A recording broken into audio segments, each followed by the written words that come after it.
shit.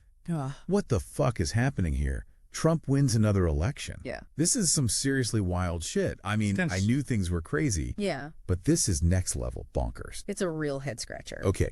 So you sent me this Newsweek article about how the Middle East is reacting to Trump's win, specifically the whole Israel-Hamas situation. And let's get to the point. Hamas is calling for peace and pushing for a Palestinian state. Didn't we hear this same song and dance a few years back? Yeah, there's definitely a strong sense of déjà vu. Okay. To bring you up to speed. Okay. Israel and Hamas have been locked in a brutal war for over a year now. Right.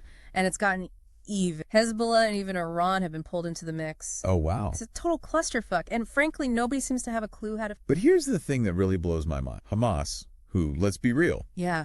weren't exactly singing Trump's praises before, Yeah. are suddenly the first ones out the gate congratulating him. Interesting. They're basically saying his win is a golden opportunity for peace and a Palestinian state. Even going as far as saying Jerusalem should be its capital. Mm-hmm. I don't know about you, but something about this whole thing. Definitely raises some eyebrows.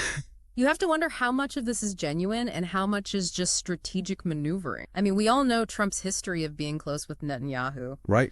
What's Hamas's angle here? Are they trying to play him somehow? It's like they're hoping to exploit the situation, banking on Trump to magically pull a rabbit out of his hat and fix everything. But isn't that a bit optimistic considering his track record in the Middle East? Optimistic might be putting it mildly. Okay. Remember when Trump moved the U.S. Embassy to Jerusalem? Oh, yeah. Or his deal of the century that crashed and burned spectacularly? Oh, yeah, the deal of the century. What a fuck bomb that turned out to be. Yeah. And then there were the Abraham Accords. That was something. The Abraham Accords were definitely a mixed bag. Some saw them as a breakthrough, others as a distraction. But they highlight the complexities of Trump's approach to the region. Right. So the big question now is, how might this win actually change things on the ground? Yeah. We all saw Trump on Twitter bashing Biden's handling of the situation, claiming it never would happen on his watch. Right. But at the same time, he's saying he's the guy to bring and that he doesn't want more wars.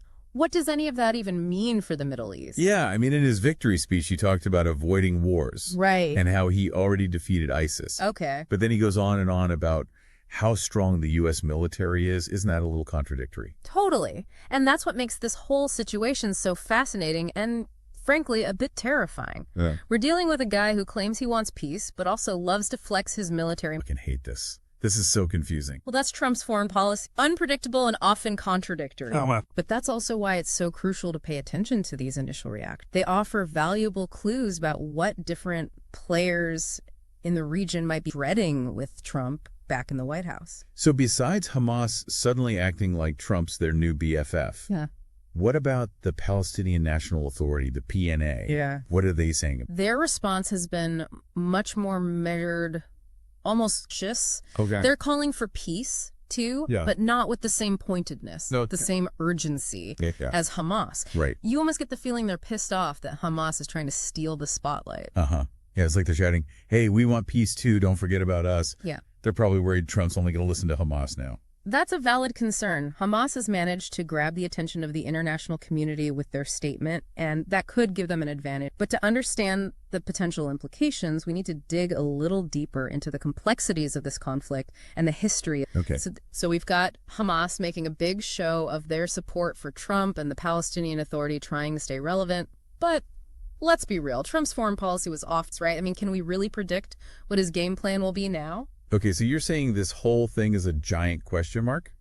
That's comforting. But seriously, how might this win impact the whole Israel-Palestine conflict? That's the million-dollar question. On the one hand, he's been very critical of Biden's handling of the situation, basically saying Biden's been too soft on Iran and that the war wouldn't have happened if he's still president. Which, let's be honest, is classic Trump blaming everyone else for problems he might have had a hand in creating. Exactly. But on the other hand, he also claims he wants to avoid more wars, so it's a really confusing mess. Does he want to dive back into the Middle East and try to broker some kind of peace deal?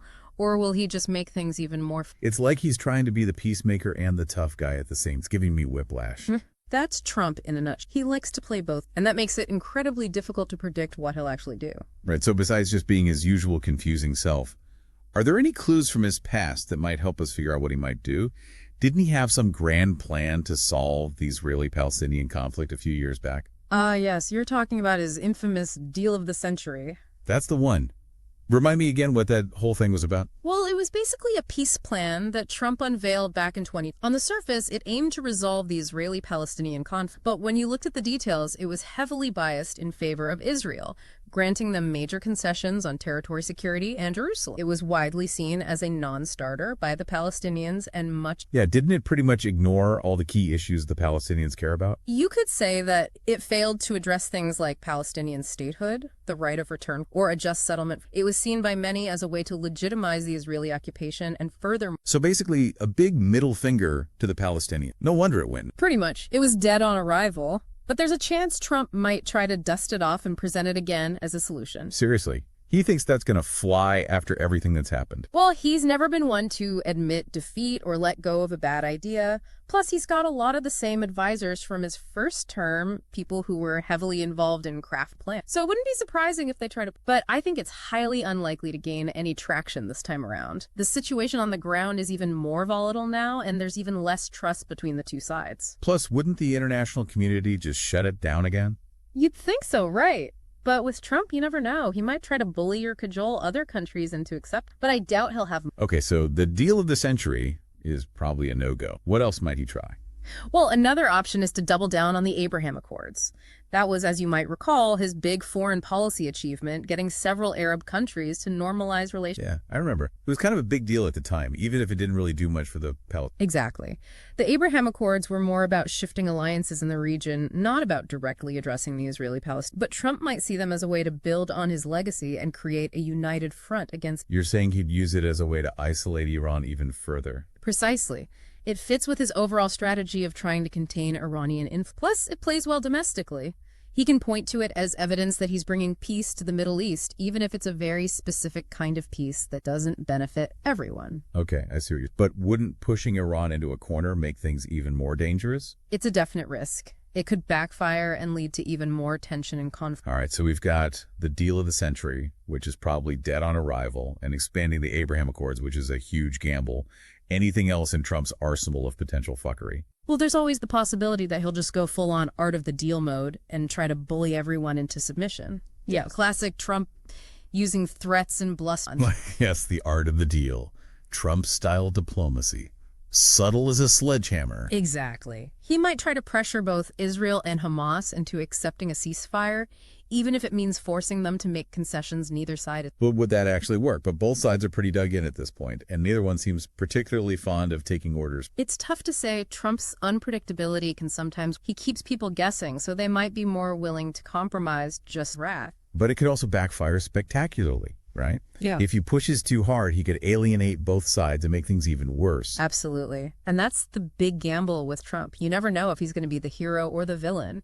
He could just as easily make things better as he could make them 1,000. It's like playing Russian roulette with the Middle East again. That's a pretty apt analogy. And that's what makes this whole situation so nerve-wracking.